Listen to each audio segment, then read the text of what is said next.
बिस्मिल्लाहिर्रहमानिर्रहीम। अस्सलाम वालेकुम नाज़रीन, मैं हूं उनसा कियानी। सियासत करें मगर इस्लाहात भी लाएं। मुल्क को आगे लेकर जाने के लिए ज़रूरी है कि सियासत भी जारी रहे और मुल्क में इंतखाबी, अदालती और इंतज़ामी इस्लाहात भी जारी रहें। हुकूमत और अपोजिशन के दरमियान मुज़ाकरात पहली मंजिल है और फिर उन इस्लाहात का नफाज आखिरी मंजिल है। हुकूमत और अपोजिशन की सरफोड़ हमेशा रही है, लेकिन 1970 से 1977 तक के दौर का मुतफ़िक़ा आइन तश्कील दिया गया। 1973 का जो एक नाफिजुल अमल है। इसी तरह 2008 और 2013 के दरमियान भी पीपल्स पार्टी और नून लीग का महाज आराई जारी रही, मगर साथ ही साथ 18वीं तरमीम भी मंजूर हुई। तारीख़ में वही हुकूमत और अपोजिशन ज़िंदा रहती है जो इस्लाहात का काम को आगे बढ़ाती है। लोगों को 70 की दिहाई की हुकूमत और अपोजिशन की लड़ाइयाँ याद नहीं रही।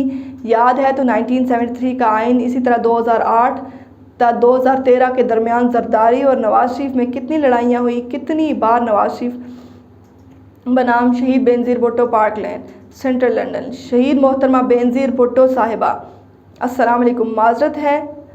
माजरत कि मैं आपके आराम में मखल हो रहा हूँ। आप दूध और शहद की नहरों के किनारे सस्ता रही होंगी, मगर बब्ता ऐसी आन पड़ी कि आपसे रुजू करना ज़रूरी हो गया।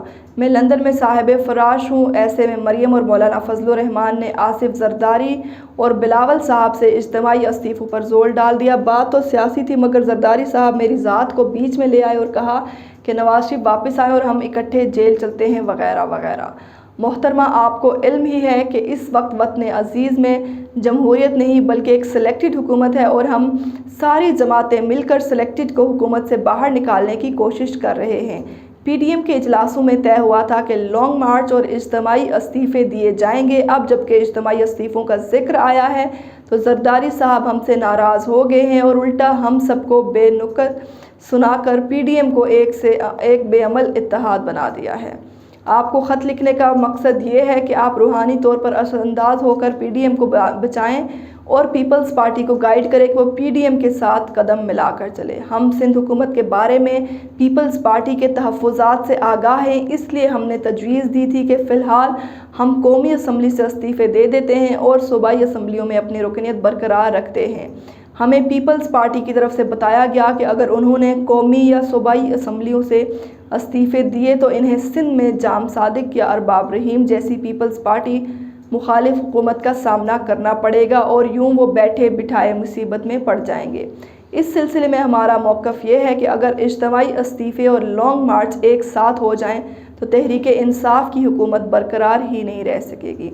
इसके पास सिर्फ एक ही रास्ता रह जाएगा कि वो फौरी इलेक्शन कराए और यही हमारी सबसे बड़ी कामयाबी होगी। शहीद बीबी साहिबा, आपको तो उलमा ने गलत खबर दी होगी कि सेनेट में हमने पूरा जोर लगाया कि यूसुफ रज़ा गिलानी के हक़ में वोट डलवाए और हमारे कुछ लोग इधर उधर होना चाहते थे, मगर मैंने ख़ुद लंदन से फ़ोन करके उन्हें पाबंद किया कि वो वोट यूसुफ रज़ा गिलानी को दें। यह अलग बात है कि जिस तकनीक से उनकी मोहर लगवाई गई वो आपके पुराने और अज़ली सियासी मुखालिफ सैयद मुज़फ़्फ़र हुसैन शाह ने मुस्तरद कर दी। ज़ाहिर है कि हमारा मुआशरा अब भी इसी तरह सियासी तकसीम का शिकार है। इंसाफ और सच का बोलबाला अभी तक नहीं हो सका। सेनेट में पीपल्स पार्टी के साथ हमारा इत्तेहाद के मुज़ाहरे के बाद से तवक्को थी कि PDM इत्तेहाद और मजबूत होगी, मगर हुआ इसके बिल्कुल उलट। मेरी आपसे दरख्वास्त है कि अपनी पार्टी को हिदायत कर दें कि छोटी छोटी बातों का बतंगड़ ना बनाएं। आज़म नज़ीर तारर हमारा नौ मुंतखब सेनेटर है, नौजवान कानूनदान है, साफ़ सुथरा और अक्ल शऊर वाला आदमी है। उसके बारे में कहना कि वो बेनज़ीर कत्ल के 2 मुलज़िमों का वकील रहा है, लग़्व सी बात है। वकील हर तरफ के लोगों के मुकदमात ले लेते हैं, वो जमहूरी उफ़क़ का उभरता सितारा है। आप इसकी मदद करें ताकि नौजवान खूनबेज़ सियासत में आकर अपना किरदार अदा कर सके। आज़म नज़ीर और पीपल्स पार्टी के अहसन बनू ने मिलकर बार कौंसल्स में जमहूरी लड़ाई लड़ी है, हमें उनकी हौसला अफजाई करनी चाहिए। मोहतरमा, हम और पीपल्स पार्टी मुत्तफ़िक़ हैं कि खान साहब को जल्द से जल्द रुखसत होना चाहिए, लेकिन अब जब फैसला कुन मरहला आया है, जब हमने इज्तिमाई इस्तीफ़े दिए थे और लॉन्ग मार्च करना था, पीपल्स पार्टी पीछे हट गई है। आप तो सियासी जमातों से जो वादा करती थी वो निभाती थी। हमने मिसाक जमहूरियत का है, मिसाल मायदा किया, अफसोस कि इस पर अभी तक मुकम्मल अमल नहीं हो सका।